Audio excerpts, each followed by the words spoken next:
So, welcome, Cathrine. Thank you, Kathy. And thank you very much for being here today. And People Behind the Papers is just about finding out what you are about and who you are. So, I'm just going to start with a very easy and very complicated question. Okay. All right. So, maybe you could just tell us about where you were born and brought up. I was born in Johannesburg. I lived there until I finished high school. That's that small town near Pretoria. It's the little one, Yeah, just south. just south. Yeah, Okay. that's the Alright, one. good. Yeah, that's Okay. where I grew up, and happy to not be there anymore. Ah, okay. So you're now based in the Cape? I'm at the University of Cape Town now, and I've been there for 10 years, almost exactly 10 years today. Okay. Yeah. Can you give us a little bit of your background, living in Johannesburg, a little town like that? What can I say about Johannesburg? Dusty, lots of cars. That pretty much sums it up. No, I was very happy growing up there. My parents are both teachers, and so a lot of my childhood was spent reading. My mother got me a library card when I was very young, and we had a library right down the road from us, which was very well stocked for libraries of that time in the area that we lived.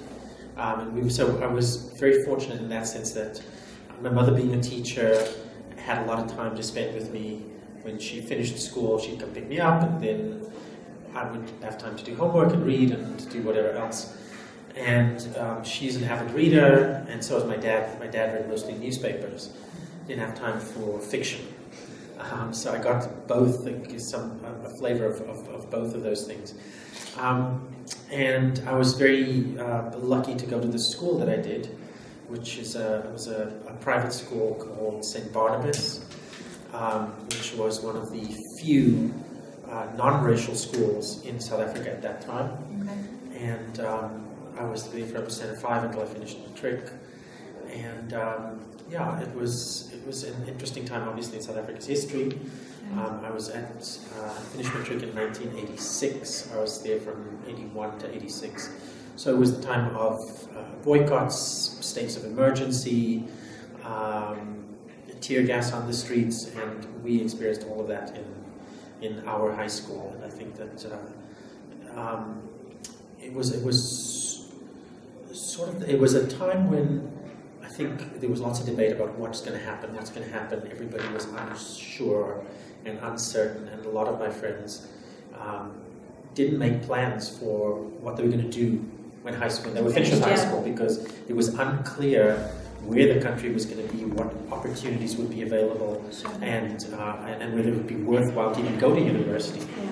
What would it mean? Right, exactly. And so I was, again, lucky. My parents had always stressed to myself and my brother, who's 6 years younger than me, that the value of an education, and that they expected us to go to university, and that they wanted us to continue our studies. My mother even said to me once that you're not allowed to have a girlfriend until you finished studying. And, how did that work out? Not so well for her. Okay. Pretty good for me. I thought of that when I was doing my PhD, and I thought to myself, my goodness, I'm sure my mother didn't intend for me to never have a girlfriend until I'm 30-something years old. But she was. My parents were both very keen on it, and so I was.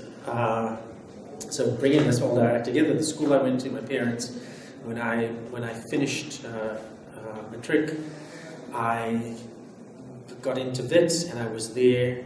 But at the same time, I had, during my matric year, applied to a university overseas. And I had done the application because the principal of our school had gone fundraising. He did all these fundraising trips overseas. Because we were a church school and we were a private school, and we needed donations to keep going. And he'd come back with these piles of applications from universities in the UK and in the US. And every year he'd sit down with the matrics and he'd say, okay, not all the matrics, just the favorite few. I was lucky to be among them because I hadn't upset him at that point. But he'd lay these applications down on the table. I remember this very well, and he'd say, "Okay, I want you to apply to these places." And you did? Well, I did sort of. It was just too much trouble for me to apply to many of them, so I applied to one. Okay. And then I did the application, and I said, "Okay, well, that's fine. I'm happy with that. I've put my application in. What happens, happens. It's neither here nor there." And then I was 3 months at Wits, and then I heard that I had gotten in to Harvard, and then wow. Okay, so you didn't just apply to any school. I picked them. I was just wondering, you have these party schools, and then there's Harvard and Yale. I wasn't thinking in that way. I looked at the applications. I thought, okay, which of these schools do I know? Do I have name recognition? That's the one that I know. So the movies do have a use. Television absolutely. Yeah, absolutely. No question about that. So I did, and I mean, at that point, I got the acceptance from them, and my parents were happy, but also sad because it meant that I would be leaving. My brother at that time was about 12, and so there was obviously going to be an impact on him because I would be leaving. He would be an only child, effectively, for at least the next 4 years. But I was dead set on going, sure. And my parents didn't argue about me going. They didn't try to convince me not to. I thought, it's an opportunity. This is what you guys have talked about the whole time, and so I'm going. And so I did, and I was lucky enough to get offered a place in summer school there. So I got to go to start my education there during the summer. So 3 months before the first semester started, when everybody else, the other first years would arrive. And that was a program that was designed by the university for students who they thought could use the extra time to just to get integrated. So they had people with me in my cohort, 2 students from Alaska, one of whom had gone to a high school where his dad was the only teacher. He and his siblings were 5 of the 20 students in that entire high school. Wow. And so he needed, obviously, time to adjust. And he became my roommate later on, and I think 4 years later he still hadn't adjusted. He was just happy to spend his time in the big city and get back to where he was, and he's actually taken over his dad's job now as the teacher at that school, which is not much bigger than it was when he was a student there. So it was people like that from small towns. People. Another woman was a Latino woman from Texas, and not many Latino women left their homes at that point in the late 80s to go to a university on the east coast of the United States. And so it was people like that who were from unusual backgrounds, there weren't many others of them at the university at that point. So they stuck us all together and they said, okay, you're going to do this set of courses, 3 courses over the course of the summer, but you're also going to mix with each other and with the other students who've stayed for summer school, some high school students who've come to do programs there, and just sort of get to know the city, get to know the university, and you'll be more prepared than you otherwise would have been. And that was great because I made some friendships there that held over the course of my undergraduate degree, and I'm still in touch with some of those people. And I did feel very much more settled than I would have been if I'd just come in when all of the other 1,600 first years came in September, and and they were all just trying to settle in and things like that. And I think it was a good, it's a good setting for me, in the sense that Boston and Cambridge are big cities, but they're very university-focused places, and they are very welcoming of new students, because there's new students coming in every year. And also at Harvard, 99% of students live on campus in the residences. So I knew one person in my year, the class of '91, that was in our first year was not on campus. There was only one person out of 1,600 who lived off campus. Everybody else lived in Harvard Yard, which is where all the freshman dorms are. And so it was very easy to kind of integrate that way. You have a ready-made community. It wasn't like I had to go out and set up a community and make friends. And that, I think, was the first inkling that I had that, okay, where I want to work is at a university, because I just loved being in academia.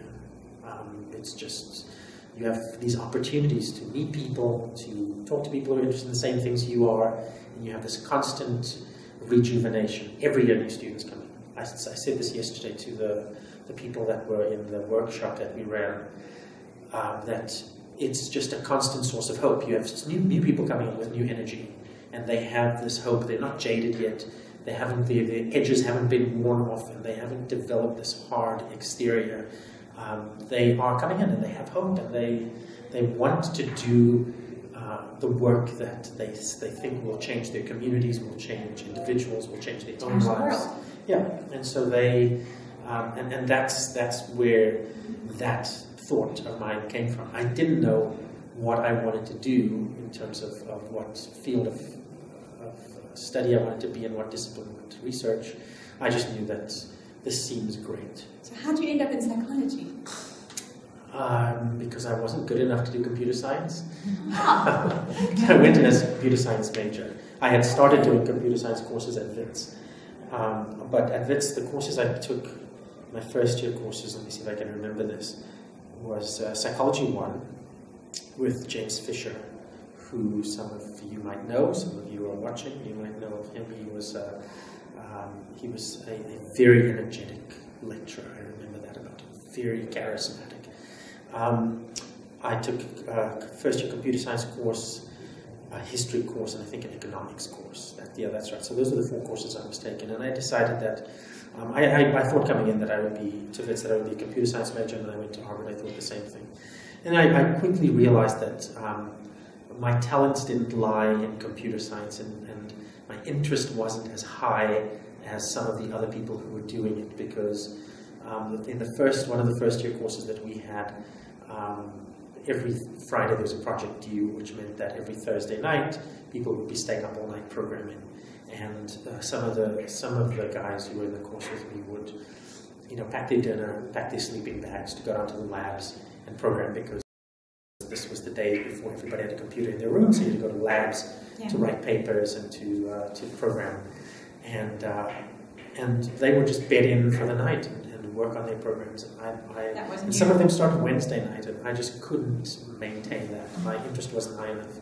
My skills weren't good enough. And so I looked around at the other courses, and I was also taking Psych 1 at that point. And I was very lucky to have 2 fantastic people running the course. The first year course was Jerry Kagan and Avshalom Caspi, who then was a very young professor. He was an assistant professor at Harvard at that point, and Kagan was older and about to retire, but he was still teaching that course, and just really sparked my interest in human behavior and just the wide range of ways to approach it. And so, not only that, I did well in the course. So I figured, okay, well, this is something I'm good at, something I like. So psychology seems to be it, and there were many interesting courses to take in psychology, which I ended up taking over the next few years. And so that's really how I came to psychology. It wasn't something that I had thought about a whole lot before those first year courses. In terms of your family, and how did they feel about you studying psychology instead of computer science? They were just happy that I was happy. I never had any discussions with my parents about what I should be doing or whether they expected me to be doing something else. Right. They were happy that I was doing what I was doing. They never put pressure on me to go to law school or medical school, become a dentist or an accountant or anything like that. They were just open to whatever I wanted to do. And I really don't remember a single conversation with them about whether I should or should not be doing that. You said that you found a community, and it was really nice that it was a ready-made community. But I was just wondering, still coming from South Africa, really far away, were you the only South African there in your freshman cohort, and what was it like? Yeah, I was. I was the only South African undergraduate at that point. Wow. Okay. subsequent to me, there were a couple who arrived during the 4 years that I was there. There were 3 others that I knew well who came. One of them also teaches at UCT now, coincidentally. But there were people in law school who I just met randomly because, you know, you're in the middle of Boston and you hear this accent and you go, I know you, I know where you're from. And there were people who were working there. So one of the people I met was a doctor in the medical school, and I got out of my language requirement because all freshmen have to do a second language. You have to do a year of a second language. And you could get out of it if you demonstrated proficiency in another language. So I said, well, I do have a second language, Afrikaans. And they said, they said, no, it's fine. We will find somebody who speaks that language. That person will interview you and then write a report for us about whether you are actually proficient. So one day I went over to medical school, trotted over there, spoke to this guy for an hour in Afrikaans, and then he wrote a report and said, perfectly fine. And I got out of my language requirement then. And you owed him your life. Yes, I don't remember what his name is. But he was very kind and very nice, and it was that easy. So I could take other courses where other people were sitting in the language lab and doing Spanish and French and Japanese. One of my friends did. I was able to do literature courses and astronomy courses and all sorts of different things. So that was very nice, and I had that freedom, a little more flexibility in my curriculum. Yeah. So 4 years at Harvard, and then you came back, or? Yeah. So then I during my second year we had a course. So again, everybody lives on campus, and so the first year you're in the Harvard yard, and all the freshmen are together, and then you split off. Everybody goes to the different houses, and each house had tutorial sessions that were based around disciplines called sophomore tutorials. So there's a psychology sophomore tutorial that was based in the house that I was, Cabot House, and so we had to write a little research paper then, and you know, we talked about all sorts of things in the discipline of psychology, and my tutor was Sohee Park, who's now a professor at Vanderbilt University, and she studies affective disorders and schizophrenia. And she wrote something very kind on my paper. I wrote a paper on borderline personality disorder. And she said, this is really good work and you should consider a future in research. And so I said, that's great, I will do that. So then from then on, my whole goal was to get into a PhD program in psychology. And so but I knew I needed to take some time off between starting that program and finishing my undergraduate degree. So between my undergraduate degree and starting up my PhD, I came back to South Africa for a while.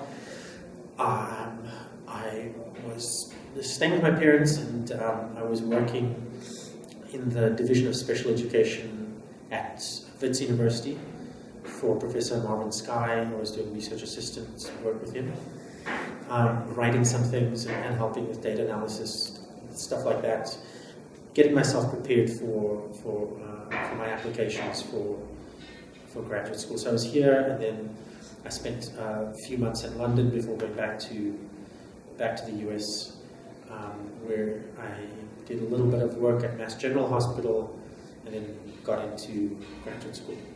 So it was about a 2-year gap between finishing my undergraduate degree and starting my PhD. What was it like coming back? It's a hard time to remember. It was obviously this was 1991. Yeah. It was 91. So a different country than 1986 and 1987. It was obviously, I think people had a lot firmer idea of where we're going, this is what's going to happen. There's still obviously lots of turbulence, lots of violence in the country, but there was more of a certainty of things are looking up. It wasn't quite the rainbow nation yet, but it was definitely a time when I felt that things were there was certainty, there was a more definite tone to the way that things were going, that there could be a negotiated settlement, that everything wouldn't end up in flames. And I think that was the first impression that I got. And the way that practically I understood that happening was that I looked at my brother's cohort of people in high school. Sure. And I said my cohort in high school was people who weren't sure what they were going to do. My brother's cohort were very sure about what they were going to do. They saw opportunity for themselves in South Africa. There was hope. Yeah, and so they were a lot more sure of the direction that they would go. There were things happening, like for my brother, for instance, opportunities were open. He's a cricket player, and so there were opportunities opening for him at the Gauteng Union that would not have been open to me, because it was a time of unity. All the different cricket governing boards were coming together. The same thing was happening with rugby, and so it was sort of like it was a time when things were coming together and opportunities were showing up. And so my brother had this very clear idea: I want to play cricket for what was then Transvaal, and I want to. And he could think about, I want to play for South Africa. That was a possibility. Yeah, it was not something that not only that I would have thought about, but that my parents wouldn't have accepted me saying I want to play for South Africa, because it was the days of apartheid. It was the days of, that's the white people's team, and we are not white, so we do not play for that team. But my brother was a totally different thing, and he's only 6 years younger than me, but it was a complete shift in mindset. So those were the times when,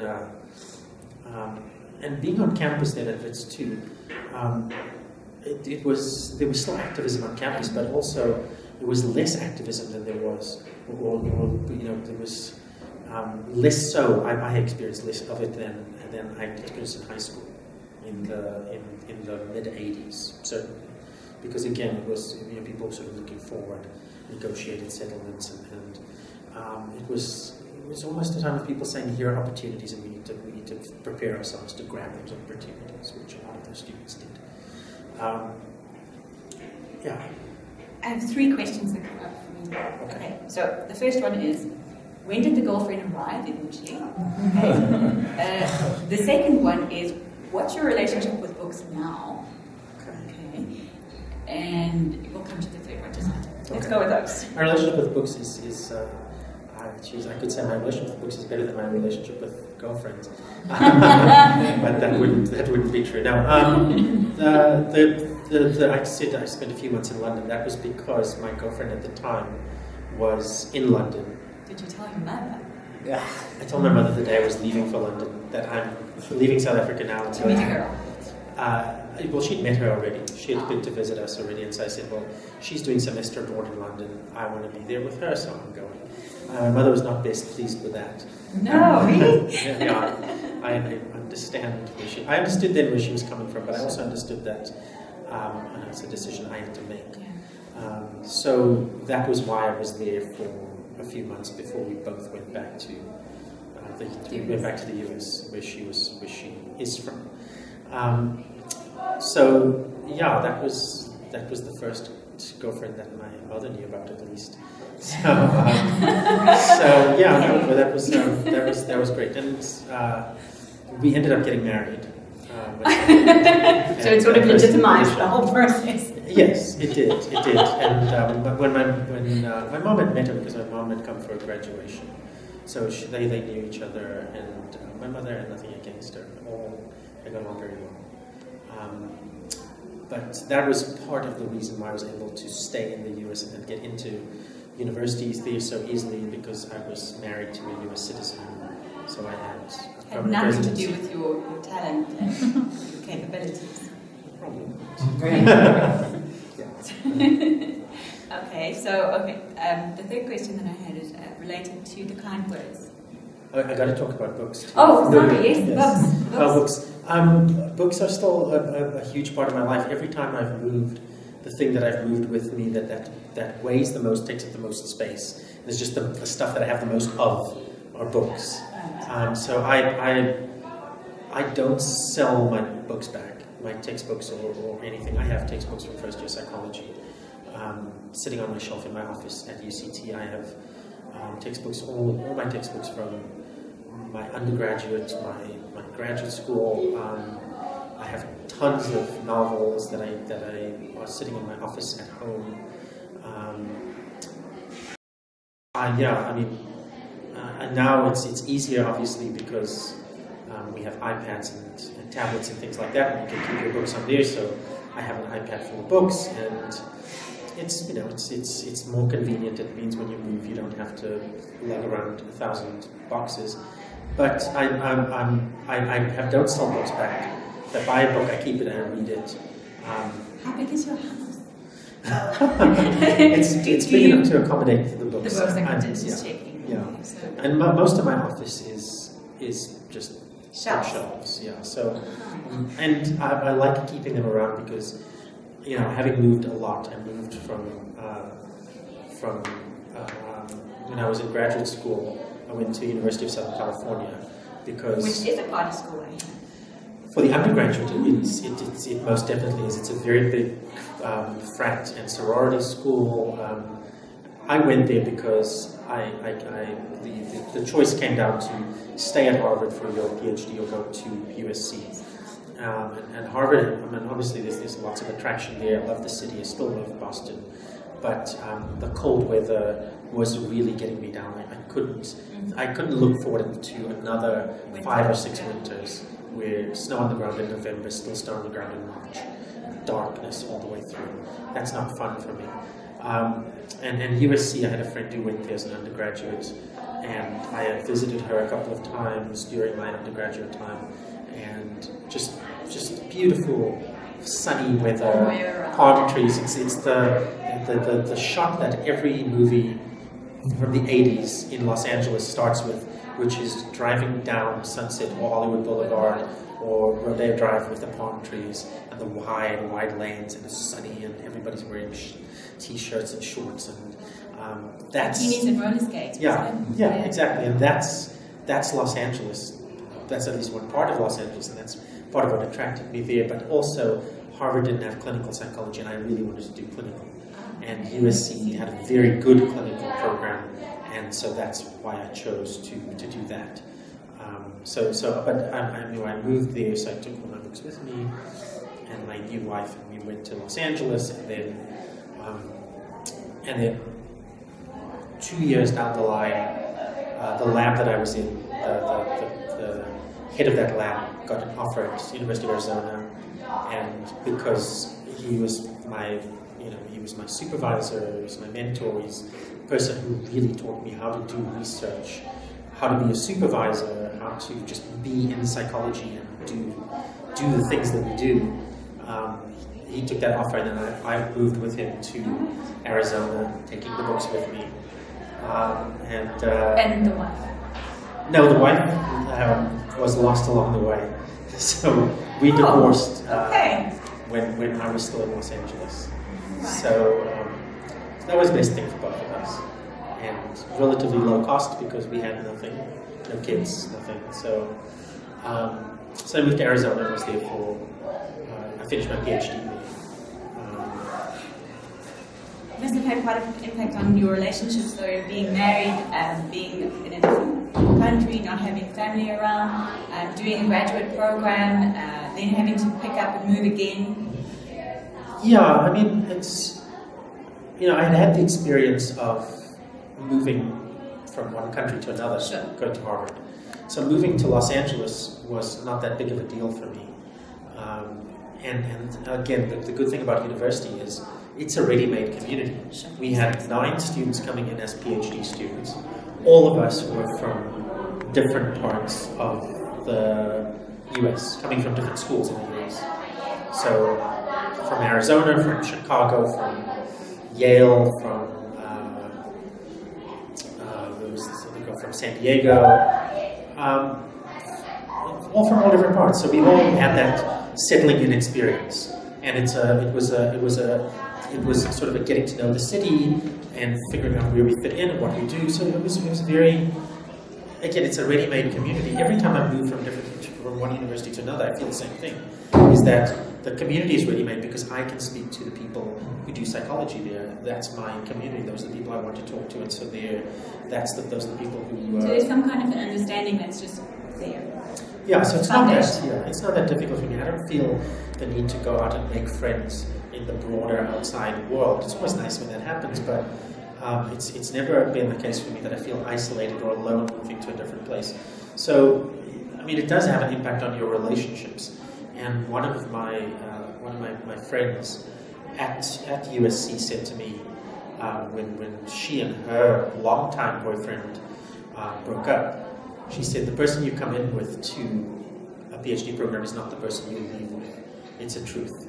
And I found that true in everywhere I've been, is that relationships suffer in the course of your higher degrees, particularly if that person is not also a part of that academic community. It's difficult for people, especially younger people, to understand that, okay, I have a 9-to-5 job, your job is a PhD, what are you actually doing? Why is it that you have to work at night? I come home, I've left my work, and you know, I have this high-stress job, but I can leave it behind me, and you're still pondering these problems and writing at night and doing all these things. Yeah, and why aren't you done yet? So it is difficult. And that's I think it's true. It's as true now as it was back then. So I mean, it is sad when one loses relationships, but I didn't feel like I was the only person who went through that experience. I wasn't. I had the lab group that was there, and my supervisor, Jake Jacobs, who's still at Arizona, whom I still work with, and he and his family became a sort of secondary family for me. They were my family for almost all the time that I was in the US. And you say you still work with him, you still have a relationship? Yeah. I mean, it's more difficult now because we're so far apart. But Jake has been to UCT twice now since I've been there.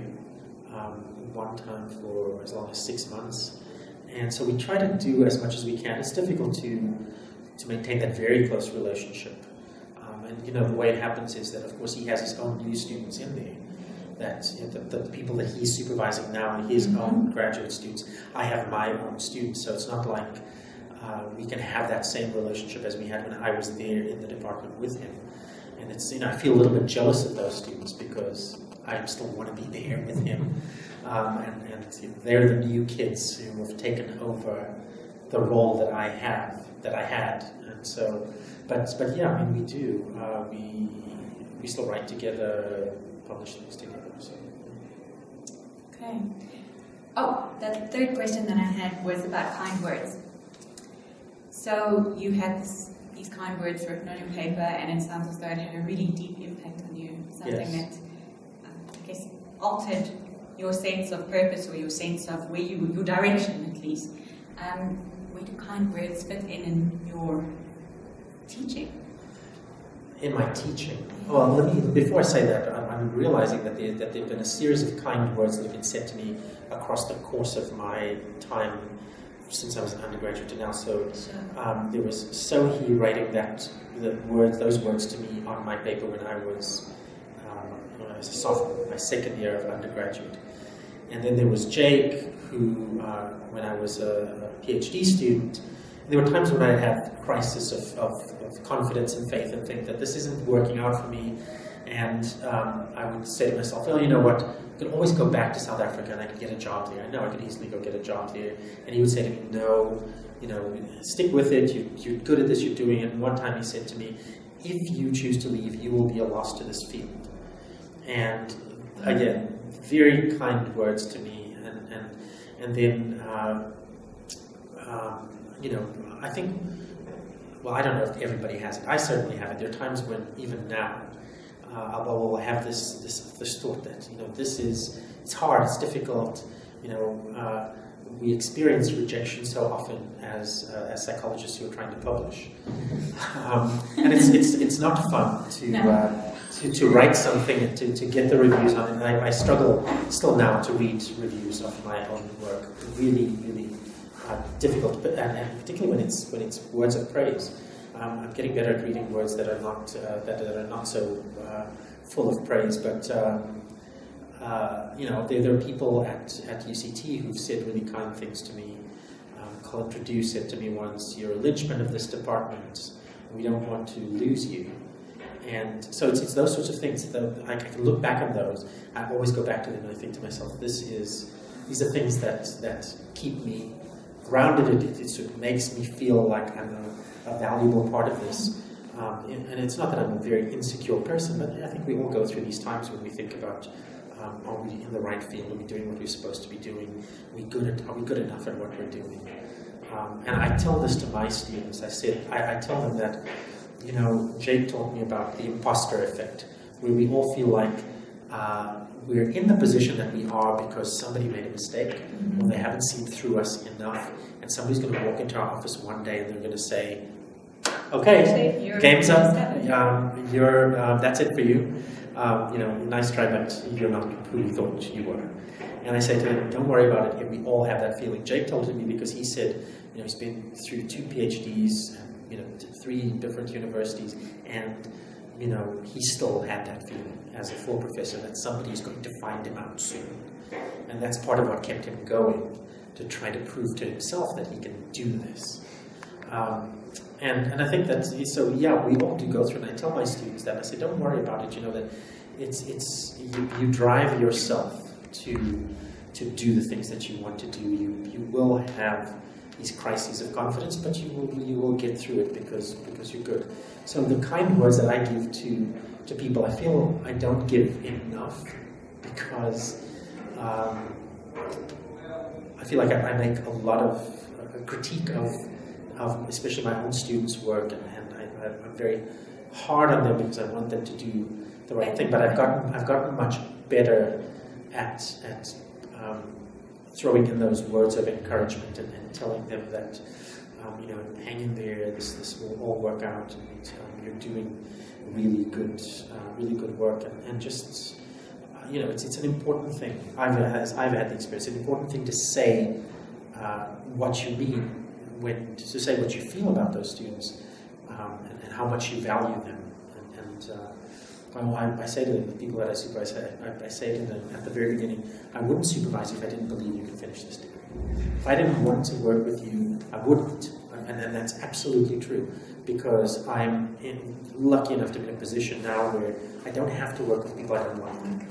And so the people I work with are the people I like. I'm never forced to be in a collaboration with somebody I don't like. I'm never forced to take on a student who I think I'm not going to get along with, or that's going to struggle. I just feel that, I mean, there are some who struggle more than others, but I always say to them, you know, I wouldn't take it on with you if I didn't think that you could make this. So, yeah, you know, there's different words of kindness you say to different people, and I'm getting better at doing all of those things. But, you know, I suppose we're all working to get better at those things. I know you have a little boy. Yes, I do. And he is 18 months old, James. Yes. And what's being a dad done for your life? Or 2, I'm not sure which. So my partner at the moment, Emma, is, we have been together for, it will be 5 years in December. And she has 2 girls from her previous marriage, and so they are with us. They're with us 50% of the time, and with their dad, and then we have James together. So what has it done? I mean, I was thrown into with Emma and Kirsten and Jenna, who were the 2 girls. They were 5 and 3 when I met them, and so I was sort of thrown into this role with them of being a parental figure, but they, you know, they didn't know me very well, and I didn't really know what I was doing. It wasn't like I had sort of had the training or read the books like I did with James to, you know, how to deal with, you know, pregnancy and the 1-year-old and the 2-year-old. So I was doing the things that I knew or that I learned from psychology. It's lucky that I was in psychology, because I learned a lot of things from that about behavior and what children expect at different ages. But So how is it? I mean, it turns your life upside down in a good way, because it allows you to think outside of yourself. You're doing things not just for you. You're doing things for the people who are around you, and are relying on you, doing things for your family. And that's a huge. It's a hugely different way of regarding the world. And I don't think that I had that perspective before that I have now. And it's one of the things that makes me think of is, why wasn't I so much more productive before having the kids around? Because now there are things that I have to do that I didn't do before. In between picking them up from school, dropping them off at school, and remembering when you pick them up later. Right, and everybody has a different schedule, and there's homework that needs to be done, and bags that need to be packed. Yeah, so Emma and I share the duties pretty evenly, but it's still there's a lot of time that's taken up doing those things, and it's great. There are times when I feel like I want to spend just more and more time with them, but the work has to be balanced as well. So it takes on a different tone. I don't think I'm any less committed to the work or to my students or to my university than I was before. It's just slightly different. I think the incentives are slightly different. The motivation to do it is slightly different. But yeah, I think you figure out a way to maximize your time, because your sleep's going to be disrupted. You're going to have to wake up earlier. You're going to be really tired by 9 o'clock. Yeah, those sorts of things. Yeah, no, staying up and writing until 2 or 3 in the morning is not something that I can do now. And so, back to the idea of programming all through the night, except now. I couldn't do that then, and I cannot do it now. Yeah. Okay. You're on sabbatical at the moment, so any wild plans for the sabbatical?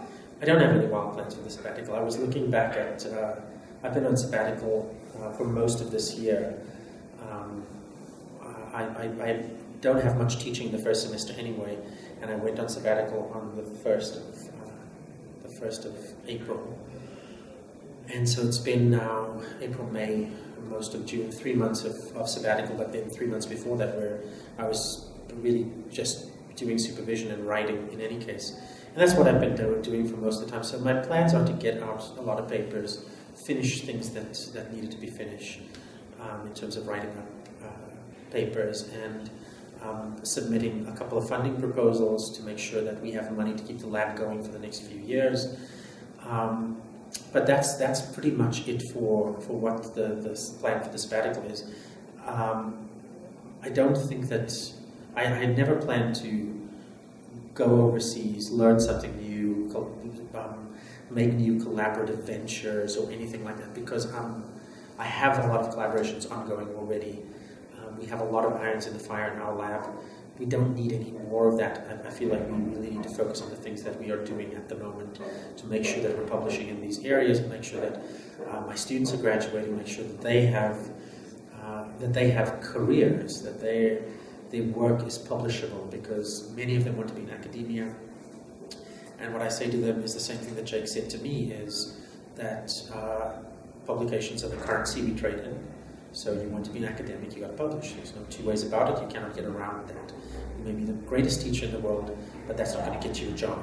And also the other thing he said to me is, if you get $1 million, that's worth about 100 publications. So if you can go to university and bring in lots of money to that university, you'll be very valuable to them, because you are bringing in funding for your department, funding that can help students along, funding that will help bring in equipment, etc., and so on. And so those are the things that I'm trying to do on my sabbatical now, and I'm very happy to do that. It's sort of a refocusing. It's making sure that the areas we have are solid going forward for the next several years. You talked about being valuable at university and the focus shifting a little bit to trying to balance out work and life. Where do you find the most? What kind of values do you think? What kind of philosophy do you think you have at this moment for your life? Do you have a philosophy?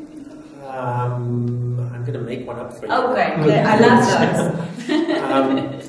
I don't know that, it's not something I consciously think of. What is my philosophy of life? I think there are certain watchwords that I try to live up to. So one is integrity. So integrity is very important to me because it means that I do what I say. I try to live up to the commitments that I've made. I try to do the things that I've promised to people, and that's an important thing to me because I feel like it's the least that you can do. Certainly as a supervisor, if you promise to take the student on and to see them through, then that's what you do. You live up to that promise that you make to them. Integrity within the field of psychology is important to me because it's the ethics of our field. It is not faking the data. It is doing the research in a sound way. It's behaving in an ethical manner in your role as a psychologist, regardless of whether that is teaching, supervision, clinical work, research, whatever the case might be. So that's very important to me.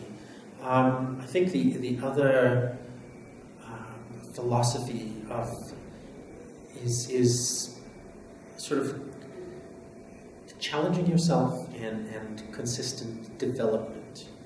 I get very frustrated in our field where, in academia in general, I suppose one could say, where people sort of get to a level and they say, I'm pretty comfortable here, and I don't want to publish anymore. I'm a tenured professor, or I have at UCT what we call you've been confirmed. You have a permanent appointment. You have to do the minimum. You have to supervise a few students. You have to do some teaching. You don't really have to publish because you don't want to get promoted any higher. You don't want to get excellence awards or teaching awards, and then you're just kind of like floating along. And I think that that frustrates me because I feel like these academic positions are so difficult to get, and there are so many young people who are itching to have a bite of that cherry, and they are being blocked by people who are not really doing anything to take the field forward.